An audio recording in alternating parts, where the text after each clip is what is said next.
neopentecostalismo, ele exacerba uma tendência que vem de muito tempo, né? Que vem de muito tempo. O neopentecostalismo, na verdade, ele opera numa lógica mesmo, né, de destruição de saberes. Ele é epistemicida, ele destrói saberes, ele destrói tecnologias de vida, ele desencanta a cidade, né? E é devastador.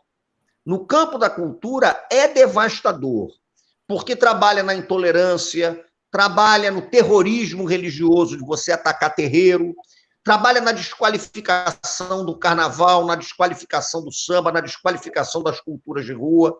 Então, me parece que ele é culturicida, ou seja, ele é um aniquilador de culturas e ele é epistemicida, ele é aniquilador de saberes. E esse é um processo que vem se desenhando há tempos, hein? Eu escrevo há muito tempo sobre isso. Lá atrás, eu já tinha escrito um texto que saiu no Globo, As Velhas Baianas Somem da Passarela, foi o iniciozinho desse processo, brabo, né? Então, a gente tem que entender isso. O campo da cultura é um campo que tensiona as lutas sociais. O campo da cultura é um campo, por excelência, que tensiona as diferentes visões sobre a cidade. Porque uma cidade não é um espaço cordato, a cidade é um espaço de tensionamento de experiências. Né? Então, a gente tem que encarar esse tipo de coisa. Senão, a gente vai viver no eterno mito do carioquismo cordial, do carioca maneiro, da praia, do biscoito Globo, das Havaianas, enquanto a gente está tendo um processo na cidade que é um processo epistemicida, é um processo culturicida e é um processo de aniquilação dos corpos. Portanto, ele também é genocida. E é urgente, a gente tem que falar sobre isso, a gente tem que encarar esse tipo de coisa. Para mim, essa é a chave para que a cidade tente se repensar, para, no fim das contas, trilhar o caminho sobre o que ela projeta para o futuro. Que cidade nós vamos ter? É essa cidade desencantada, fanatizada, né? Silenciosa, ignorante, inimiga do convívio, inimiga da festa, inimiga do contraditório, inimiga do carnaval, né? Essa cidade fanática, ou a gente vai ousar outras perspectivas? Eu acho que é por aí que essa banda toca. Ô, Simas, a gente teve um probleminha no início da transmissão, né? Mas agora está transmitindo direitinho, né? As pessoas estão nos acompanhando, a cantora Alana, o compositor Marquinho, a Ana. Mas você sempre cita do modelo de cidade, não é, que a gente nunca deveria propagar, não é, reproduzir em nossa sociedade, sobretudo no Rio de Janeiro, cita a Barra como um modelo de anticidade, né, como local do desencontro, em vez do local dos encontros. E você acha que, enfim, a gente está no imponderável de conseguir aí, o mundo conseguir uma vacina, ninguém sabe se vai ser a vacina a solução primeiro ou se um remédio que vai tratar, combater o vírus, não é? Então, essa cidade, de certa forma, ela se torna mais ameaçada ainda pela crise, né, sanitária que a gente vive, pela pandemia do coronavírus, né? E o que você acha que, de certa forma, isso vem atrapalhar essa briga de projetos? Você tem uma briga de projetos, como você muito bem coloca, de uma cidade mercantil, uma cidade do capital, não é? De circulação de carros e mercadorias. O exemplo que você usa nas suas entrevistas, por exemplo, é o da Barra, né? E você acha que esse enfraquece o nosso projeto de uma cidade que venha manter nossas tradições afros, uma cidade que venha manter nossas identidades, esse momento que a gente vive? André, toda cidade é um território em disputa, né? Então, esse é um detalhe que a gente tem que mencionar. A cidade é um território disputado. O Marques Rebelo, grande cronista carioca, já dizia que uma cidade é feita de várias cidades e o convívio entre essas várias cidades, em geral, não é harmônico. Né? A gente já verifica há muito tempo que há uma disputa pela rua que, com nuances, ela opera pelo menos em duas perspectivas. Você tem aqueles que encaram a rua como um ponto de circulação de mercadorias, como você falou e eu insisto sempre em dizer, e circulação de gente domesticada pelos currais do mercado de trabalho. Né? Então, é uma cidade vista como ponto de passagem, é uma rua vista como ponto de passagem. É uma cidade pensada na lógica do caixote. Você mora num caixote, entra num outro caixote, que é um carro, vai para um outro caixote, que pode ser a escola ou o teu local de trabalho, aí volta no caixote, que pode ser o carro, pode ser o ônibus, pode ser o trem, entra no caixote da casa de novo e pronto. É a cidade encaixotada. E você tem uma outra cidade que é a cidade do encontro. É a rua pensada como ponto de encontro, como ponto de construção de sociabilidade, como ponto de construção de referência de vida comunitária. É a cidade que está presente no pequeno comércio, é a cidade que está presente na birosca, né? É a cidade que está presente na quitanda, na barbearia de rua, no açougue de rua, é a cidade que está presente na ludicidade das brincadeiras das crianças. Agora, essa cidade, ela já vinha agonizando por conta dessa outra cidade, essa cidade mercantilizada, né? Essa cidade da bancocracia, né? Essa cidade de corpos domesticados e traumatizados pelas exigências do trabalho, do capital, né? Da ideologia do pecado, esse negócio terrível. Então, o que acontece? A pandemia, ela, a rigor, aprofunda um projeto de desencanto das ruas que já estava aí. Por outro lado, né, talvez seja o momento da gente começar realmente a discutir que diabos a gente quer da cidade. Porque estava todo mundo sorrindo na época que o Rio era um balneário de grandes eventos, mas esse balneário de grandes eventos encobria tensões sociais absolutamente dramáticas, né? Uma cidade que vinha no processo de desencantamento muito forte, né? Então, isso vem sendo gestado há muito tempo. Na verdade, o que está acontecendo com a pandemia não é um elemento propulsor, né, do desencanto da rua. A rua vem agonizando. Ela já vem no processo de agonia. Eu não acho que tenha nada bom na pandemia. Eu não sou daqueles sujeitos, eu daria um péssimo coach de autoajuda, né? Porque eu acho que não tem nada de bom. É agressivo a gente ficar procurando alguma coisa de bom quando tem gente morrendo, quando tem gente submetida a condições desumanas em fila de hospital, precisando de vaga, né? Gente adoecendo porque está trancada e a cabeça não segura, né? Então a gente tem que ter a noção de que nós estamos num momento dramático. A gente está vivendo uma catástrofe, né? Uma catástrofe manifesta no poder público, né? Uma catástrofe higiênica, sem proporções, pelo menos nos últimos 100 anos, desde a gripe espanhola. Então, não adianta também tentar, porque às vezes a expectativa da felicidade é agressiva, é terrível. Ah, não, você tem que achar o lado bom. Não tem que achar o lado bom de nada, é um terror. Tem que ser feliz. Mas, ao mesmo tempo, eu acho que isso pode despertar a consciência de que não há luta política que não tenha também uma dimensão poética. Eu penso na política e na poética. E o campo da política e da poética é o campo da cultura. É o campo em que você estabelece a luta cruzada com a beleza, com a construção de sentido de mundo, com plenitude do ser, né? Isso tudo é crucial. E eu acho que isso pode ser uma chance para a gente perceber que há um processo de agonia da cidade, há um processo de agonia da rua, há um processo de agonia da praça, há um processo de agonia da vida comunitária, em nome de uma individualização tacanha, doentia, neurótica, né? Então, me parece que a nossa tarefa é dificílima, mas é uma tarefa que está colocada, né? É uma tarefa que está colocada. O que a gente vai fazer? Como é que a gente vai rearticular as coisas a partir desse dado? Né? Eu não sou fã de resistir a nada. Eu detesto, inclusive, o conceito de resistência. Você não vai achar em um texto meu porque precisamos resistir. Porque quando você fala em resistência, de antemão você acha que o outro já está te pautando. Então você é reativo. Né? O cara me dá um soco, eu deixo o queixo duro, eu resisti e não caí. Mas não é isso que eu quero fazer, pô. Né? Então, por isso é que eu digo que a gente já chegou a uma situação em que a gente tem que buscar mecanismos de reexistência, né? de construção de outras formas de existência mesmo, resistindo, mas, ao mesmo tempo, inovando, inventando, com audácia, né? Com audácia. Isso é um elemento crucial. E a praxis da rua, praticar a rua é importantíssima, André. Você sabe disso. Você é um cara da cultura, né? E a rua, por excelência, é um território de produção incessante de modos de vida.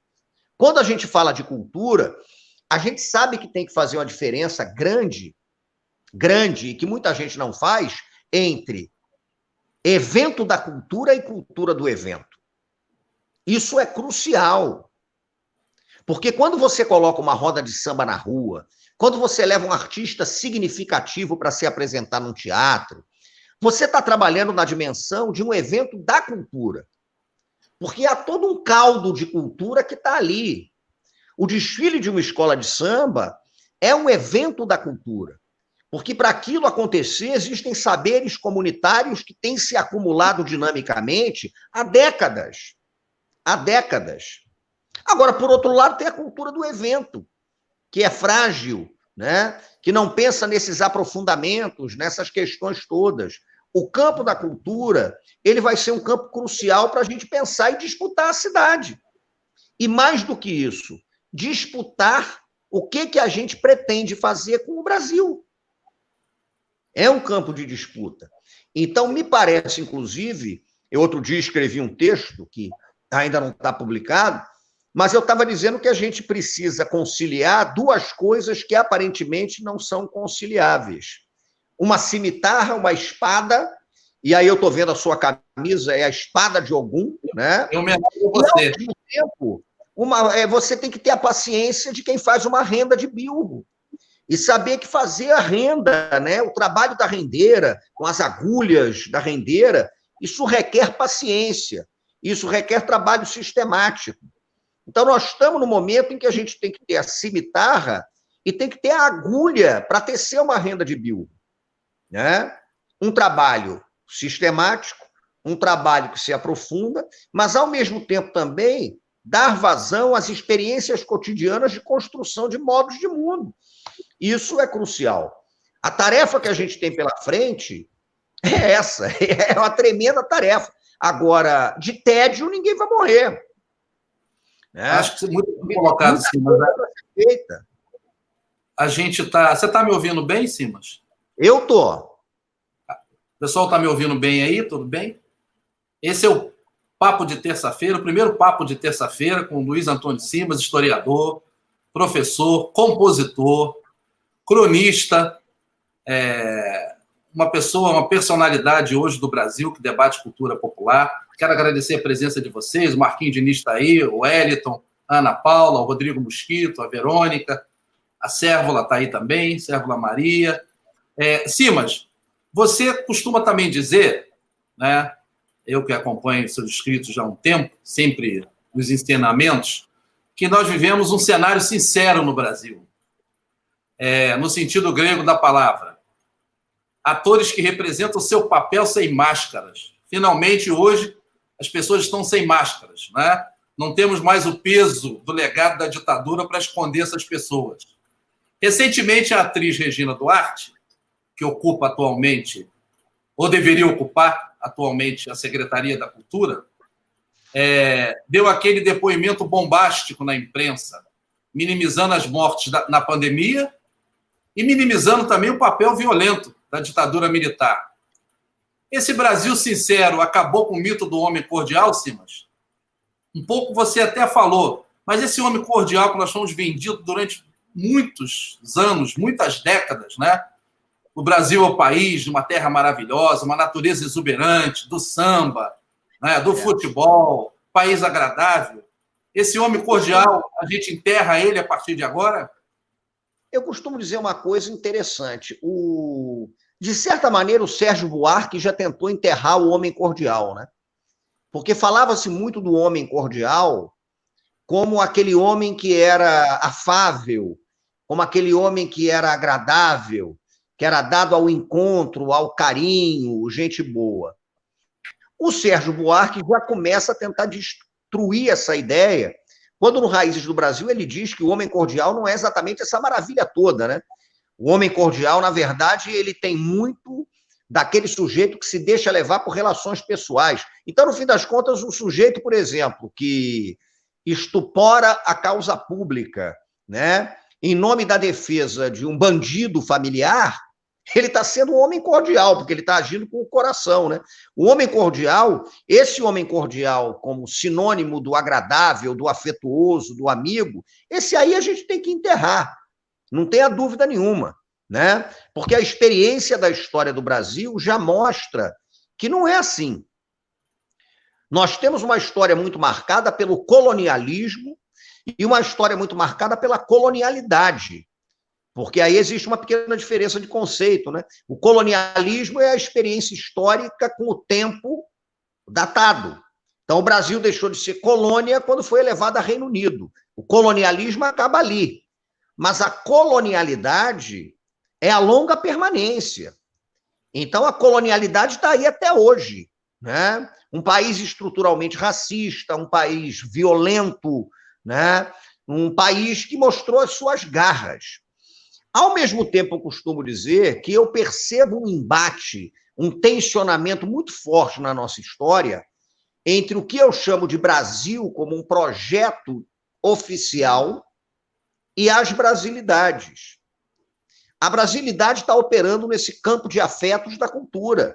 Então, a brasilidade está no caboclinho, a brasilidade está no samba, a brasilidade está na folia de reis, a brasilidade está na mulher rendeira, a brasilidade está na preta do acarajé, a brasilidade está numa ginga de capoeira, está num drible do Garrincha, né? A brasilidade está nas congadas, a brasilidade está nas festas de boi, a brasilidade está nos terreiros, a brasilidade está nos cruzamentos que acontecem nas esquinas, né? Nos carnavais. A brasilidade é muito forte. E o Brasil oficial tem, em geral, horror dela. Porque o Brasil oficial é esse que a gente está vendo aí, né? Com raras exceções, com momentos de fuga desse processo, mas ao longo da nossa história, o Brasil oficial é um projeto de Estado colonial, né? É um projeto domesticador dos corpos, é um projeto que visa, no fim das contas, garantir privilégios para uma pequena parcela da população, é um projeto concentrador da propriedade, né?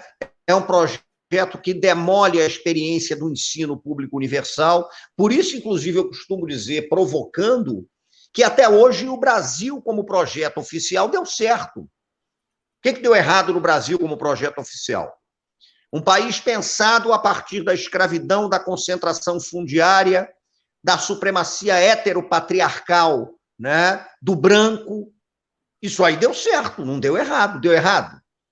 Então, o Brasil como projeto oficial, o Brasil como experiência de colonialidade está aí até hoje. Mas a brasilidade afronta esse Brasil oficial, né? A brasilidade afronta. A brasilidade opera no campo da cultura, né? A brasilidade opera em outros campos, ela se articula com outras artimanhas. Porque, André, se dependesse do Brasil oficial, não era para ter nada disso. Não era para ter nem samba. Porque aquele Brasil oficial na transição da monarquia para a república queria aniquilar qualquer experiência advinda das culturas de origem africana. Você mesmo que estudou... O Brasil oficial começou... muito bem. Hã?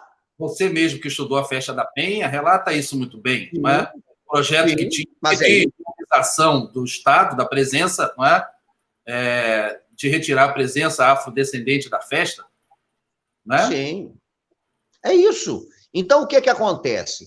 O samba, a partir da era Vargas, o que o Estado tenta fazer é, em certo sentido, domesticá-lo e trazer o samba para o lado do Estado. Por quê? Porque o samba, nesse sentido, venceu. Não teve jeito de você acabar com ele, tamanha a força dessa cultura, né? Mas me parece que quando a gente pensa o Brasil com o recorte do Estado oficial, o Brasil é uma experiência da colonialidade, continua sendo. O Estado colonial está com todas as suas garras aí apontando para cima de todo mundo. E, ao mesmo tempo, você tem a brasilidade como mecanismo de invenção de vida daqueles que são fudidos pelo Brasil oficial, né? e que tem uma capacidade incessante de construir alternativas de vida pela cultura, pelas brechas, pelas frestas, como eu costumo dizer, né? Então, pensar o Brasil como um embate, pensar o Brasil como esse tensionamento, né? Entender também, porque não dá para também, olha, a brasilidade é uma construção afetuosa formidável, é uma maravilha, é uma beleza. Agora, o Brasil oficial quer destruí-la, o Brasil oficial não gosta dela. Como diria o nosso grande Aldir Blanc, né? O Brasil não conhece o Brasil, né? É isso. Então, você tem um embate entre Brasis. O Machado de Assis já dizia isso, o Brasil oficial é caricato, é ridículo, é agressivo, é terrível. Mas tem um Brasil não oficial que tenta pulsar, né? Nas frestas dessa oficialidade. Eu acho que é por aí. O próprio Ariano colocava isso muito em suas palestras, né? O saudoso Ariano. Simas, você faz uma visão geral, né, da sociedade e colocando as suas questões teóricas, né? E me desorganiza todo aqui nas perguntas. Você não é mole, não. Você já atropelou várias perguntas minhas aqui, mas eu vou pontuando algumas coisas importantes que eu acho na sua obra. É isso mesmo, fundamental isso. Você fala uma coisa interessante que eu também, ao trabalhar com o soul, né, comparando o distanciamento e o universo de referência, né, o samba tem mais uma referência de nacionalidade, o soul uma referência diaspórica mais forte, né, mas o samba também tem uma referência diaspórica consolidada, como você colocou. Mas você fala assim, mais ou menos que o samba é um grande camaleão. O samba e o carnaval ocupam um papel muito importante na sua obra. Daqui a pouco a gente vai falar um pouquinho desse papel, né? Na sua parceria com o Ney. Então, ele é um grande camaleão. Ele vai sobreviver. Você sempre fala um pouquinho dessa sobrevivência dele. Eu que estou usando essa palavra camaleão, você usa outra palavra. Inclusive, as pessoas falam assim, mas o samba ficou muito confortável, não é? No mercado, ficou muito confortável na realidade brasileira. Não tem mais tantas músicas críticas, composições contundentes dos nossos períodos históricos difíceis que vivemos, né? Mas você fala que essa posição política do samba já é dado desde o momento que ele passou a se legitimar. Ou seja, no seu próprio complexo cultural. Fala um pouquinho para a gente desenvolve um pouquinho esse raciocínio do samba como complexo cultural André, ou político. Quando eu falo de complexo cultural, eu sempre parto de uma discussão conceitual que eu gosto de fazer, em se tratando, sobretudo, do Rio de Janeiro, que é essa cidade muito marcada pelo impacto cultural das Áfricas que vieram para cá, que não tem como pensar a cidade sem isso, mas eu acho que a gente tem que ter uma percepção de que existe uma diferença entre diáspora e cultura de diáspora. É uma definição, é uma questão conceitual.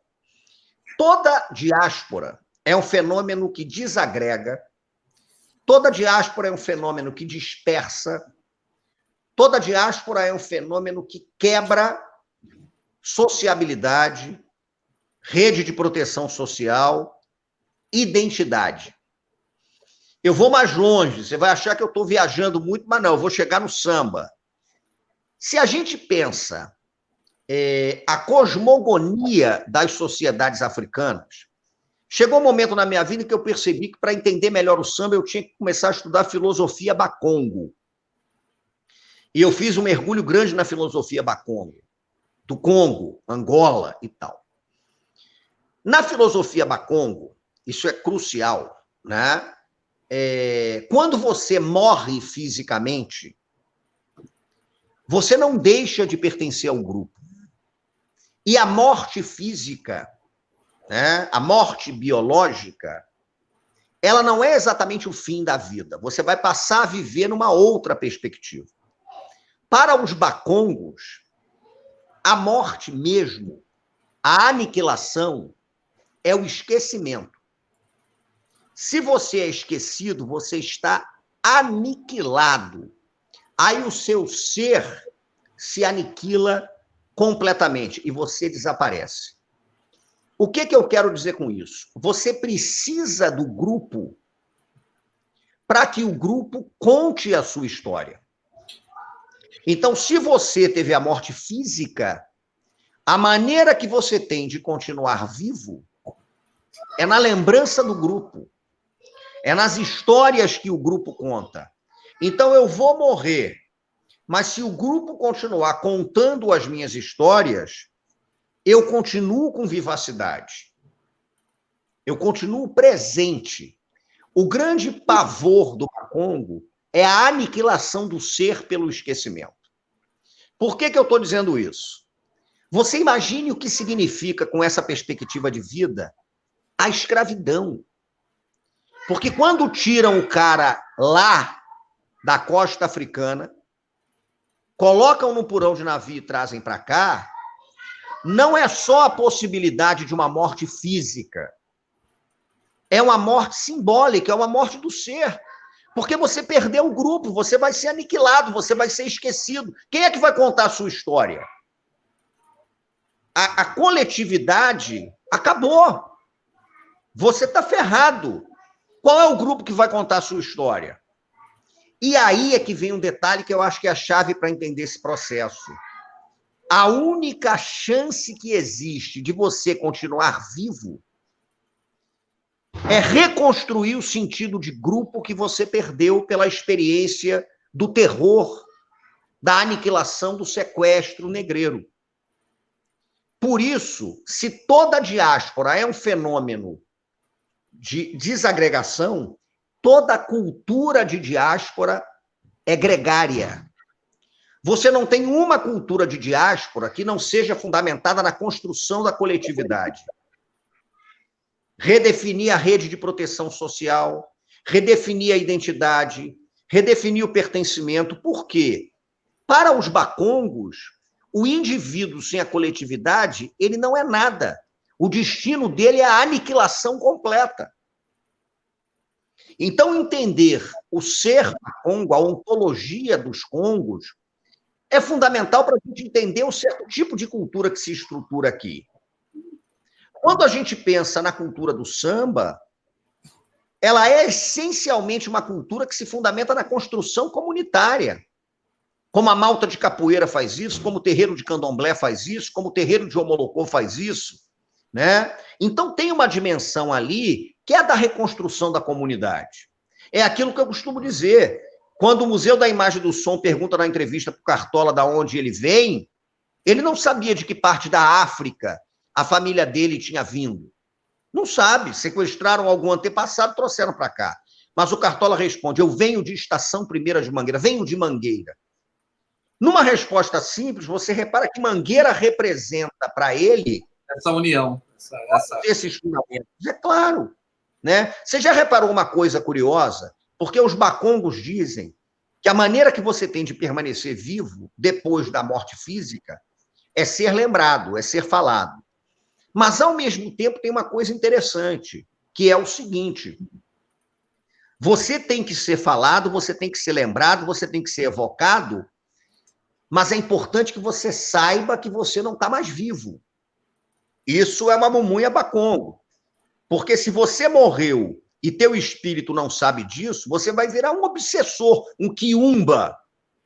Então, na cultura Bakongo, é importante você mencionar o morto, mas lembrar a ele que ele está morto. Isso aí está muito forte na cultura do samba, lá atrás dos antigos. Quando você citava um compositor falecido, você sempre dizia, falecido não sei quem, né? Essa música do falecido Alcides, essa música do finado Manasseia. Né? Vamos cantar aquela música. Hã? Seu Monarco faz isso até hoje. Você vê quando ele vai cantar, seu Monarco sempre faz isso.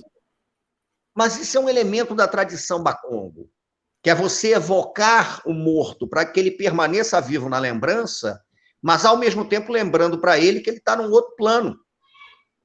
E aí você vai ver que a cultura do samba, portanto, ela opera nessas dimensões todas. Por isso eu costumo dizer que hoje, sinceramente, André, eu não estou mais me interessando tanto em estudar o samba como ritmo ou coreografia.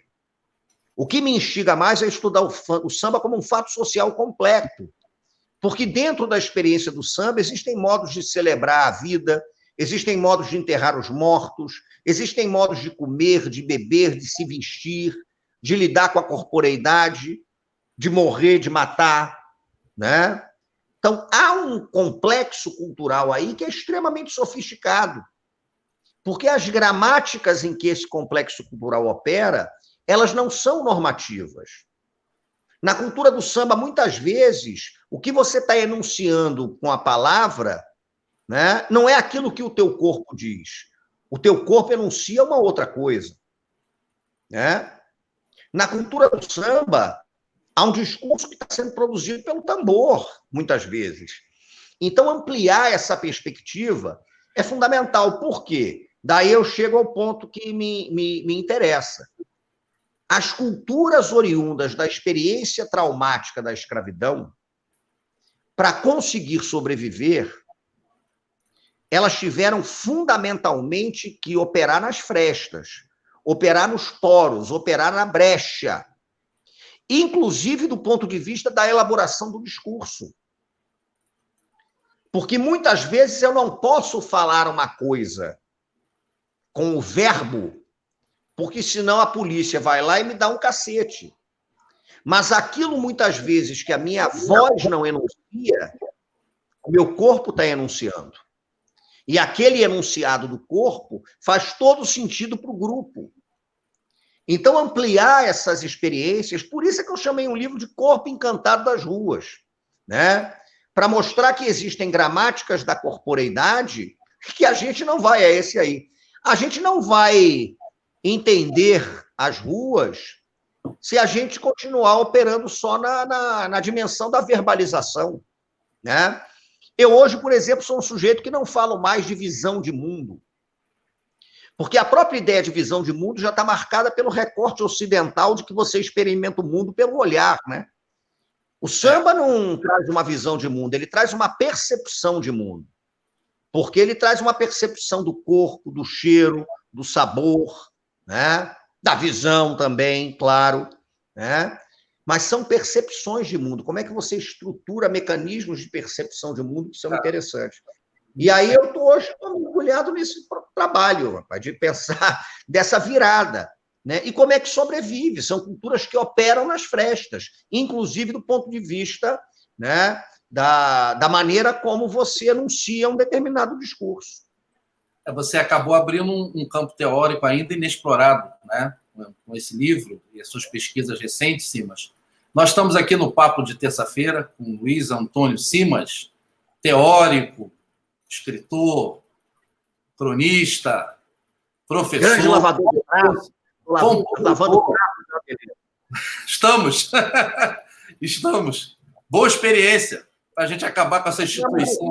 Essa instituição que advém da escravidão, mas que a gente acaba se acostumando no dia a dia. Quero agradecer a presença da Carla Campos, do Beto Júnior, do Hélito Cordeiro, do Marcos Machado, do Christopher Gomes, da Paula Vargas. Agora, a Paula, da Verônica. A Paula tem uma pergunta.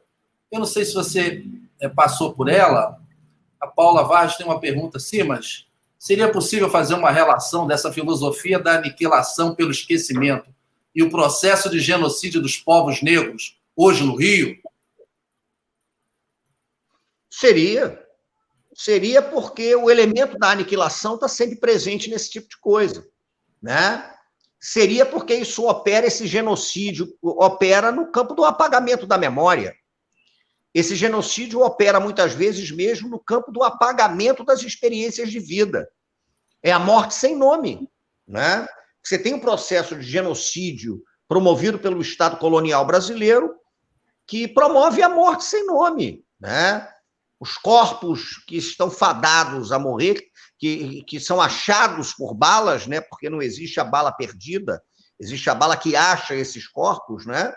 Eu acho que opera na aniquilação. Porque quando você generaliza a experiência da morte numa escala industrial, porque um genocídio é isso, né? Você está operando num processo de apagamento do ser, não tenha dúvida nenhuma, né? Você opera realmente no campo da tentativa de solapar a memória, de solapar a experiência de vida, né? Então, eu acho que faz todo sentido a gente pensar nessa questão da aniquilação. É a mortandade, né? É a mortandade. E é terrível isso. O próprio vírus tem rosto, né? Tem etnia, tem classe social. Claro que todos nós podemos ser atingidos, mas aqui, eu estou aqui com você, liguei o ar-condicionado, tomando um vinho, que eu resolvi fazer das lives a minha bebida semanal, né? Um vinho muito barato, não estou fazendo propaganda, esse vinho aqui, ó, pessoal. É isso. Vinho super. Valeu. Eu não estou com inveja de você. Eu sei que você dá aula daqui a pouco, né? Eu sei que você dá aula daqui a pouco. Mas, rapaz, R$38, R$40. Um vinho em português, honestíssimo. Mas estou resolvendo fazer dessas lives também a minha bebida semanal, não tenho diminuir muito, porque o grande barato da bebida é o nosso encontro nas ruas, né? Mas o vírus está claramente colocado na sociedade com um perfil étnico, um perfil de classe social, infelizmente, né? Eu moro perto aqui de uma comunidade e hoje você tem um dado alarmante que é as pessoas estão falecendo em casa que você nem tem registros delas, né? Desse falecimento, né? Então, assim, a gente pode multiplicar aí por 10 vezes, 8 vezes, os especialistas têm falado, esse índice, né, de pessoas que vêm a óbito em comunidades, infelizmente, né, Simas?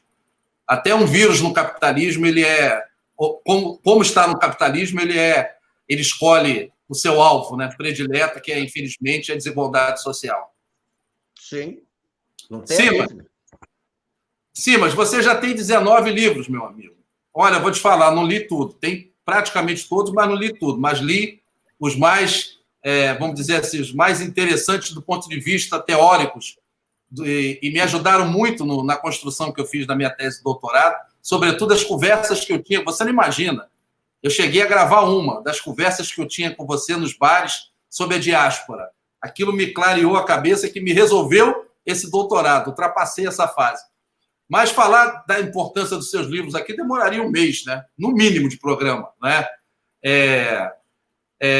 Eu queria que você comentasse um pouco sobre esse livro aqui, porque não é todo dia que se ganha um prêmio Jabuti. O Jabuti é o maior prêmio da literatura brasileira, a maior premiação literária do Brasil, e você ganhou com esse livro aqui, Dicionário, História Social do Samba, em parceria com o Ney Lopes. Conta um pouquinho como é que foi a construção desse livro.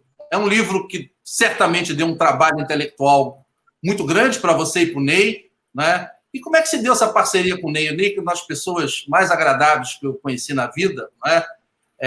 Infelizmente, ou felizmente nesse momento, mora longe, mora em Seropédica, né? Mas eu tive um prazer de conviver nos últimos anos mais próximo do Ney. Como é que se deu? Como é que você conheceu o Ney? Como é que surgiu a ideia de fazer essa tabelinha e ganhar esse prêmio mais importante da literatura no Brasil, que é o Prêmio Jabuti? Conta pra gente aí, Simão. Esse Jabuti foi surpresa, porque não foi só ganhar o Jabuti, nós ganhamos o livro do ano, né? Porque você tem o Jabuti em diversas categorias e escolhe-se o livro do ano. E a gente ganhou o livro do ano de não ficção. Foi uma surpresa total para a gente. E quando eu falo surpresa, eu não estou tirando onda, não. Foi tão surpreendente que nem eu nem ele aparecemos para receber o prêmio. A gente foi convidado para ir à cerimônia em São Paulo, e como o prêmio foi revelado na hora, a gente sabia que já tinha vencido na categoria. Ia ser anunciado o livro do ano. E aí a gente falou com a nossa editora que ela pega da categoria para a gente, está ótimo e tal. E aí, quando anunciaram o livro do ano, nem eu nem Ney estávamos lá, né? Enfim, porque a gente realmente não esperava, mas recebemos o Jabuti direitinho, Jabuti dourado, tem outro Jabuti verdinho, enfim. Mas eu conheci o Ney graças, sobretudo, a um convite que eu recebi, muito vinculado ao professor Joel Rufino dos Santos, porque o Joel foi um mestre que eu tive, fundamental na minha vida. Eu sou um discípulo do Joel, né? Porque eu tinha terminado um mestrado, para você ter uma ideia, sobre o governo Floriano Peixoto. o Evangelho segundo os Jacobinos.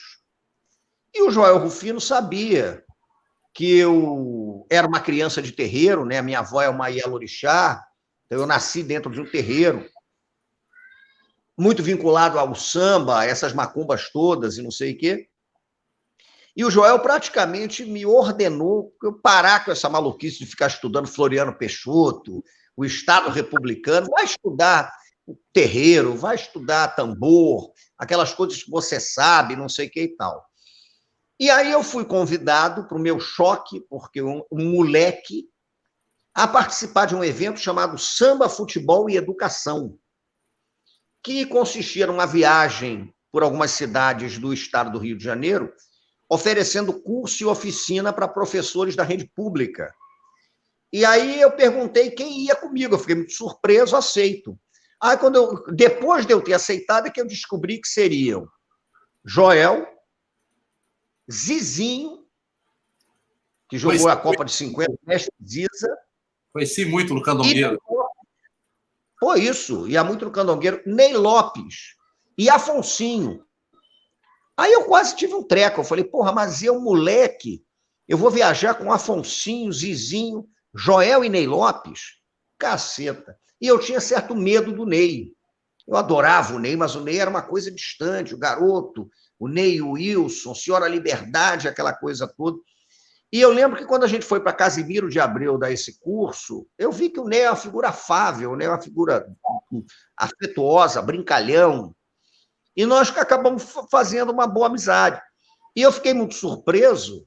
Você veja que coisa interessante. Eu não tinha ainda publicado um mísero livro na minha vida e nem pensava publicar, era um garoto. E quando o Ney escreveu um livro chamado Sambeabá, o Ney me convidou e pediu que eu fizesse a orelha do livro.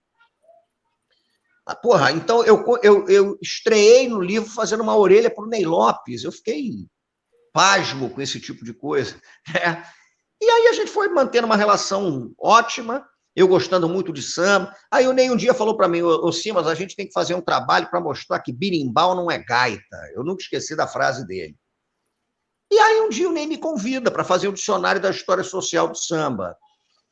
Tem toda a memória acumulada do Ney, tem toda a produção magnífica do Ney, né? Sobre isso, o Ney é um intelectual maravilhoso, e ele me convidou, vamos dividir um dicionário, né? Ele, inclusive, na época, falou para mim, olha, por exemplo, eu estou muito fora do mundo das escolas de samba, então você é um cara que está muito inserido nisso, então, para escrever, de repente, sobre enredo, samba enredo, bateria de escola de samba, não sei o que e tal, você está muito mais atualizado. O Ney tem toda aquela produção dele sobre os primórdios do samba, e a gente combinou de fazer um dicionário. Esse dicionário foi feito em 6 anos, muita pesquisa. A minha sorte é que eu não preciso de silêncio para trabalhar. Eu, desde garoto, sou acostumado à zona, então eu consigo escrever com gritaria em casa, com música, com televisão ligada e tal. O mesmo cachorro que eu tenho, né? Esse cachorro que não é mole. Isso, não, mas eu nunca tive isso, eu nunca precisei de silêncio, eu cresci numa casa, eu cresci em terreiro, né? Experiência de terreiro é gente para dedéu ao mesmo tempo falando junto. Então eu não tenho problema. Eu, guardadas as proporções, porque ele é um gênio e eu não, mas o Villa-Lobos costumava produzir no meio de uma algazarra. E aí conta o Ari Vasconcelos, acho que foi o Ari Vasconcelos, que um dia o Villa-Lobos estava sentado na sala, criança gritando, panela batendo, uma zona, e ele escrevendo na pauta. Aí, quando perguntaram para ele como é que ele conseguia, ele falava, ué, mas é o ouvido interno, é o interno que importa.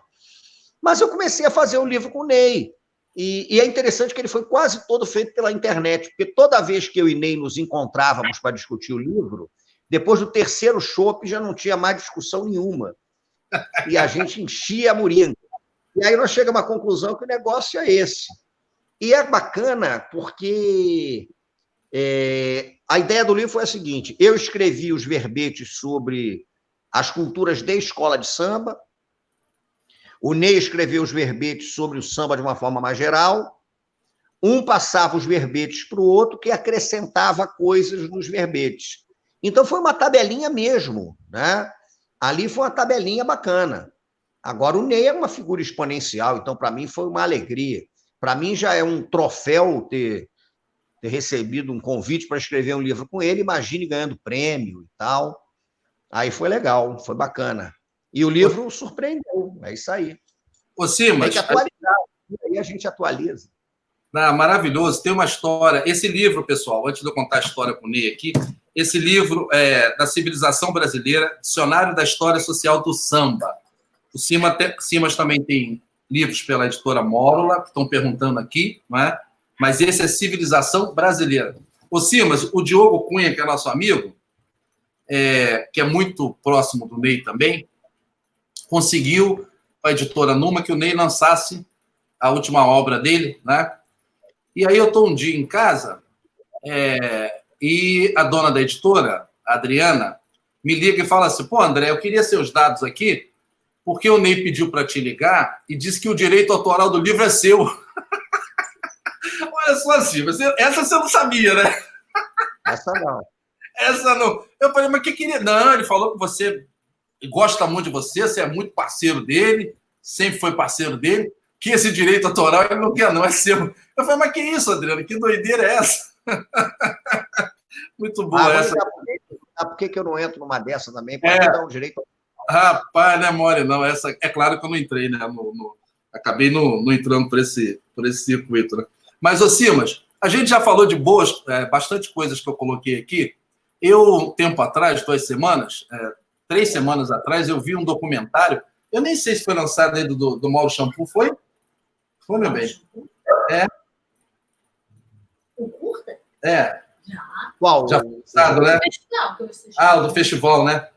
Fala um pouquinho do seu livro. Porque... Cabeleireiro do Homem? A gente tá comentando aqui de samba, de cultura afro, mas tem um livro seu que é Mauro Shampoo e o... Ódio a Mauro Shampoo e outras histórias da Várzea. Comenta um pouco desse livro para a gente, um pouquinho de futebol, porque é uma das grandes paixões que você tem, você é botafoguense, né? O seu filho, Benjamin, venceu, né, essa relação dialética, né? Optou pela mãe, pela Candinha, virou flamenguista, mas até uma covardia nesse contexto que está o Flamengo, eu também reconheço. Chega a ser chato, né?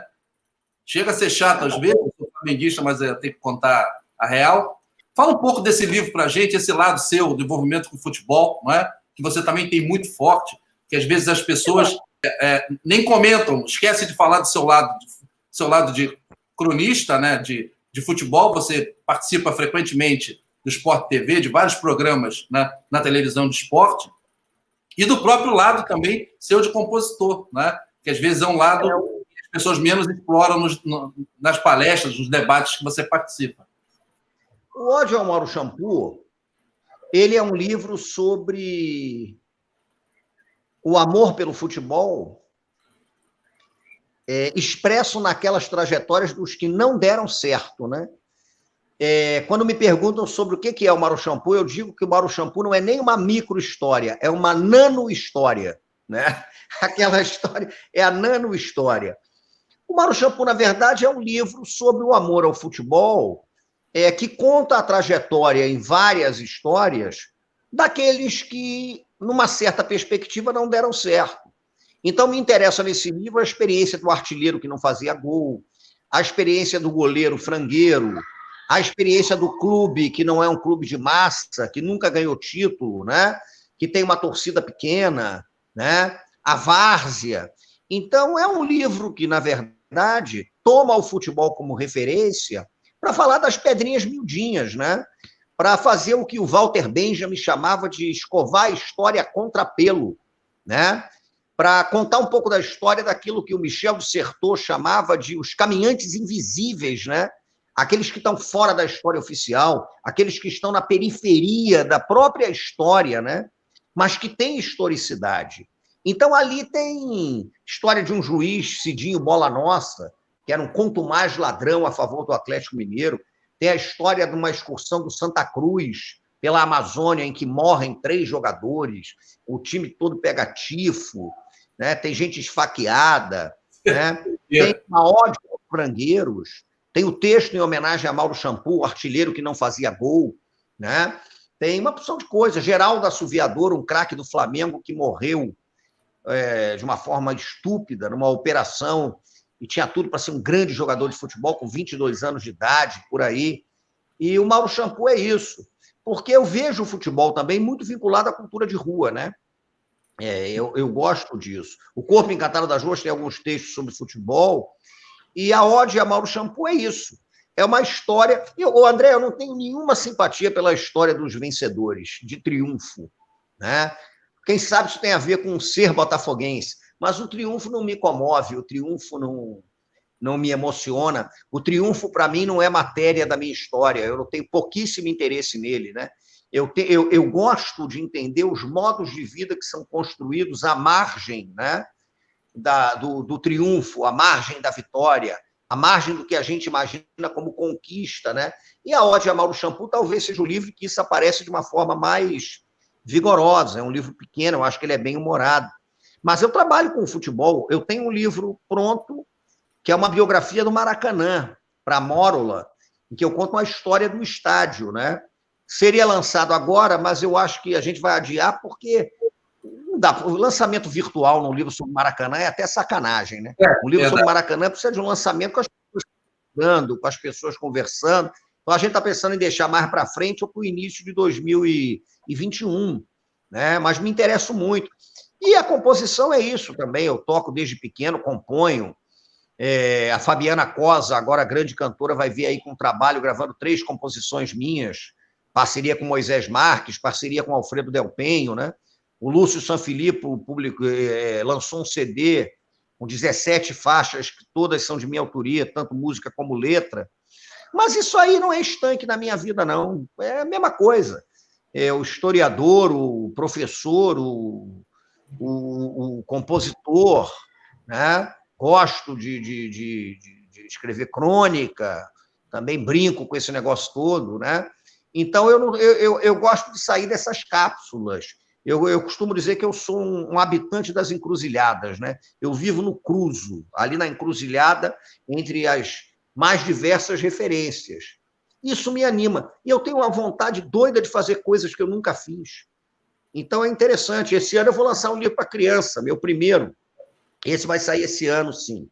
Chama-se Oriquis, Histórias de Terreiro, com desenhos lindos da Luciana Nabuco, uma grande desenhista, em que eu conto histórias de orixás, voduns, inquices, encantados, mitos de origem do tambor, uma porção de coisa. Então, a gente tem que fazer as coisas, não tem como não. Eu tinha uma tia que dizia que eu era um vulcão atormentado, que eu não conseguia parar, ficava batendo com a cabeça na parede. Ficava batendo com a cabeça na parede, não parava. Eu realmente, difícil parar. Eu paro para dormir, pelo menos eu durmo bem. Bateu no travesseiro, a Cândida fica irritada, eu pego no sono em 5 minutos. Mas tem que fazer as coisas. Mas cedo para trabalhar também, né? Começa às 5 e pouco, né? A escrever. Agora, a pandemia está esculhambando tudo, né? Esculhambando tudo. Mas eu prefiro produzir de manhã. Eu prefiro escrever na transição entre a madrugada e o dia nascendo, onde eu rendo melhor. Eu tenho um hábito que é o seguinte: eu gosto de escrever de dia e revisar de noite. A noite é excelente para revisar, e a manhã é muito boa para escrever. Eu funciono assim, criei esse método meio doido. Então, Simão, e essa homenagem de São Paulo a você aí? De enredo de escola? O que foi homenagem? O quê? De escola de samba? É. Ah, é verdade. Na verdade, é uma homenagem. De São Paulo, Simão? A pergunta, você faz parte do Estandarte de Ouro. Além de tudo, você já há muito tempo no Estandarte de Ouro, né? E você foi de ouro para desfilar em São Paulo? Não, porque o Águia de Ouro, que é uma escola tradicional, campeã do Carnaval Paulista, inclusive, ganhou o último Carnaval, vem com um enredo baseado numa música minha, chamada Foché de Oxalá. Foi gravada pela Roberta Nistra, foi gravada pelo Lúcio Sanfilippo, e é uma música que acabou virando um ponto de umbanda, porque os terreiros começaram a cantar. E aí eu ouço falar que certo terreiro está cantando essa música, ninguém mais sabe que ela é minha, porque ela tem 500 mil visualizações em Facebook, em YouTube, aquela maluquice toda. E aí o carnavalesco Sidney do Águia de Ouro me liga dizendo que o cortejo de Babá, o Afoxé do Estalar, seria o enredo da escola. O enredo seria baseado numa canção minha, para o próximo carnaval. Eu falo próximo ele também, porque a gente não sabe quando vai ser, né? Vai ser em 2021, no meio de 2021, não sei. Mas é interessante isso, né? Eu achei bacana esse negócio de você fazer uma canção e essa canção ela acaba virando um enredo de escola de samba importante, porque a Águia de Ouro é uma escola importantíssima de São Paulo, campeã do carnaval. Você tem virado, você tem virado um personagem da pista agora, porque você sempre foi um crítico, né, do carnaval, fazendo parte do estandarte, comentando nas rádios, sempre foi um crítico do carnaval. No Carnaval da Mangueira, você é homenageado em um carro. Agora, sua composição vai ser trailer aí, né? Vai ser uma narrativa na Avenida de São Paulo. Ou seja, daqui a pouco você está trocando a pista pela crítica. Aí vai ter. Candinha já desfila na ala das baianas. Né? Não, mas eu sempre fui do carnaval. Na verdade, não é que eu tenha sido homenageado por um carro. Eu fiz os textos de um carro da Mangueira. Fiz uma espécie de curadoria de textos e alguns textos eram meus no ano As Histórias que a História Não Conta, né? Aquele último carro ali, o Leandro me deu a honra de fazer o texto do carro e de escolher as pessoas, fazer uma espécie de curadoria que escrevessem os textos. Aí eu chamei professoras da rede pública, né? Chamei uma galera para escrever, foi muito significativa essa experiência. Mas, na verdade, não, porque eu sou garoto de escola de samba, eu desfilei em aula de criança, né? Desfilei no Leão de Nova Iguaçu, no Canário das Laranjeiras, Império Serrano, muito. Tentei levar a Cândida para desfilar no Império Serrano, há 10, 11 anos atrás, a gente recém-casado, né? E ela chegou a desfilar no Império Serrano, mas é mangueirense, então é baiana da Mangueira, não tem como. Mas eu sou de desfilar desde garoto de escola de samba. Num certo momento, eu parei de desfilar. E aí, em 2013, fui convidado para o Estandarte de Ouro, que era um sonho de criança, né? Porque eu lia aqueles debates no Estandarte com Pamplona, com Haroldo Costa, que continua no Estandarte até hoje, é um mestre para a gente, que está lá e tal. O Haroldo Costa. E o Estandarte é um barato. Está lá é uma maravilha, né? E é bacana. Mas eu sou de pista no carnaval. Eu fui para a cabine, mas eu sou de pista. Agora, não gosto de fantasiar, que eu sou ruim de fantasia, sou ruim de samba no pé, me sinto meio ridículo e tal. Então, eu fico melhor ali na cabine, fico melhor. E aí é muito curioso, porque como eu fico no estandarte, é uma época do ano em que eu bebo pouquíssimo, é o carnaval, né? Quase não bebo. Olha lá. Eu visito você de vez em quando lá. Eu só apareço lá. Né? Ô, Simas, eu sei que você dá aula daqui a pouco. Você dá aula daqui a pouco. A gente está aqui no papo de terça-feira com o Luiz Antônio Simas. Excelente papo. Agradecendo o Simas pelo carinho de abrir um espaço na sua agenda. O Simas dá aula todo dia a partir de 6h30, fora os convites que ele tem para a live. Ele vai passar agora a referência para vocês, né?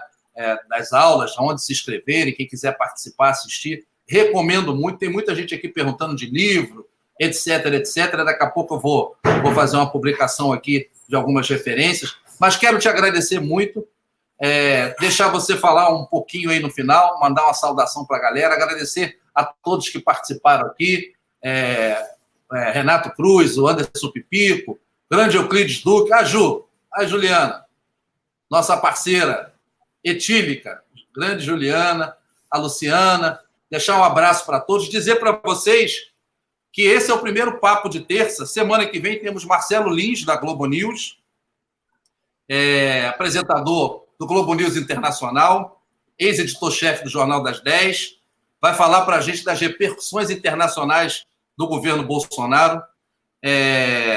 Será na terça-feira, às 21 horas. Vamos tentar manter esse horário de 20, 21 horas. Como eu falei, é difícil às vezes porque o entrevistado ele tem uma agenda muito ampla. Então, eu, pelo menos, às terças-feiras, eu estou conseguindo manter o papo de terça-feira. Simas, com você aí a palavra. Beijo na Candinha, beijo no Benjamin. Deve ter comemorado a vitória do Flamengo de novo no domingo da Libertadores. Você vê, o Flamengo passa na Globo, campeão da Libertadores, bicampeão. E, se eu não me engano, na Band passou aquele gol de barriga, o campeonato que o Fluminense ganhou do Flamengo na Band. Chega a ser covardia, né, Simas? Uma overdose de Flamengo tá até chato demais, não tá não? Simão, suas considerações e obrigado, querido. Obrigado a todos aí por acompanhar a gente. Bom, André, te agradeço o convite para esse papo. Na verdade, são 18 livros impressos, um livro que saiu em e-book, que está por aí, inclusive, chamado Encantamento. Vários livros eu sozinho, outros em parceria, né? Parceria com Luiz Rufino, que a gente escreveu 2 livros de filosofia, ontologia, epistemologia e educação, né? Fogo no Mato, a Ciência Encantada das Macumbas e Flecha no Tempo, né? Parceiro de um livro com o nosso Diogo, o Princípio do Infinito, um perfil do Luiz Carlos da Vila, que a gente fez junto, com Beto Mussa, né? Samba de Enredo, História e Arte, Ney Lopes, você falou, tem muita coisa aí bacana que a gente pode falar. Eu, de fato, vivo de dar curso, né? Curso, a gente... então, eu dou cursos. Nas minhas redes sociais, eu sempre boto, quando vou abrir um curso novo, como se inscreve, valor. Agora eu estou trabalhando pelo Zoom, né? E tem dado certo. Eu estou trabalhando agora com 3 cursos esse mês. Estou dando um curso sobre a história social do samba. Estou dando um curso chamado Sabenças Encantadas, das matas africanas às praias e florestas do Brasil, que trabalha um pouco com candomblé, com bandas, encantaria, toré, babassuê, catimbó, os ritos da Jurema, tentando traçar um panorama sobre isso. E falando um pouquinho também sobre culturas de fresta, né? Um outro curso que eu dou. E a gente vai abrir turmas em junho. Então, é só me seguir nas redes, ou no Instagram, no Twitter, no Facebook, que eu sempre coloco aí. E quando abre as turmas, em geral são turmas limitadas a 15 ou 20 alunos e alunas para interação, né? E eu estou gostando dessa experiência de dar curso online, né? Eu prefiro isso a gravar aula, porque aí você interage o tempo todo, então vocês vão saber desses cursos. Os livros estão por aí, né? Tem praticamente todos eles na livraria Folha Seca. A Folha Seca, aliás, é a livraria carioca fundamental, eu acho que é a livraria mais importante da cidade, uma livraria de rua, do grande Rodrigo Ferrari. Folha Seca que está fazendo uma campanha, inclusive, para conseguir se manter nesses tempos difíceis, né? O que é isso aí? Eu já ia falar.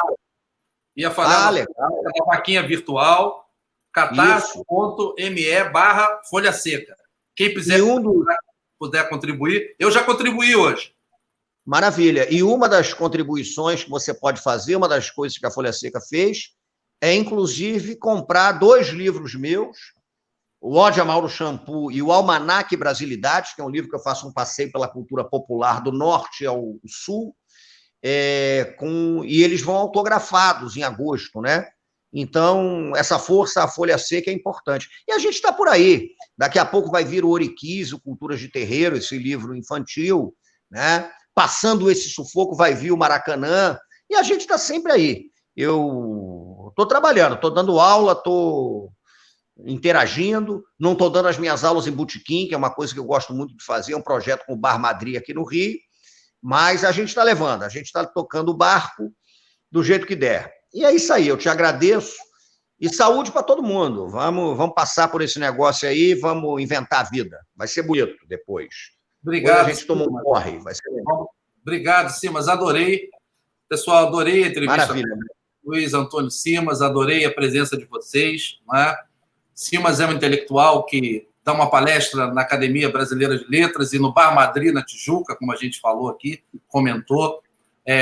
Precisa ser prestigiado, ser lido, que vocês façam parte dos cursos que ele tem, comentou aí, os 3 cursos, porque é uma militância, o tipo de intelectual militante, né, do dia a dia, da cultura popular, e esse momento é fundamental que a gente possa, não dar crédito a essas pessoas que militam em áreas, né, tão importantes para nós. Então, essa vaquinha virtual da livraria Folha Seca, do Digão, é catarse.me/Folha Seca. Vou colocar aqui para vocês de novo, porque esse é um dos grandes redutos de sociabilidade do Rio, como dizia o Aldir Blanc, né? Brincando com os botequins. A gente pode levar para a livraria do Digão.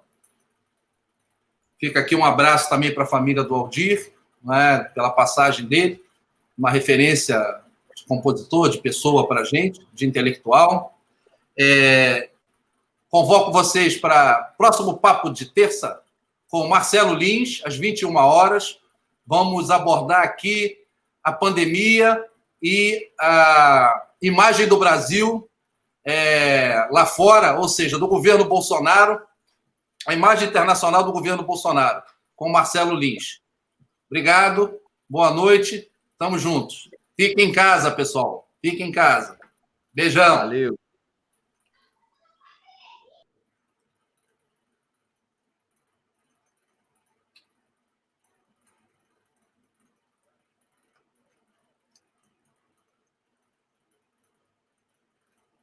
E aí? Saiu?